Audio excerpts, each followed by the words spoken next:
Monkey Boot version 5.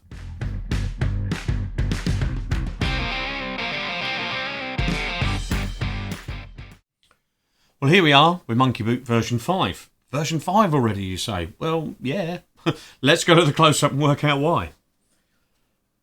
On these, you'll notice we've got, I'm not allowed to say it, an air cushion sole, but it reminds us of a certain boot that a certain company that's been making for a long while makes in the UK. Got to get over it. We know what that means. I'm just not allowed to say it by law because they're trademarked. But as you can see, what's lovely about these boots is they come with that lovely cushion sole, which is different than most of the other ones we've done so far, which have always been on the leather. It's the same classic design.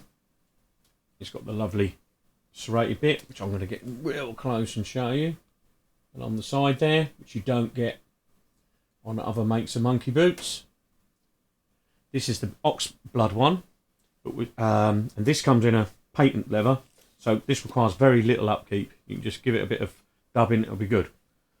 The brown, which I've got here, is made in the same brown that we do the big shot on, even.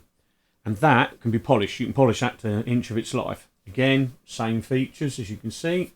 It's a lovely, this will wear in really quick. These are really soft. We use this leather on numerous of our boots. Beautiful. So there you go in the brown.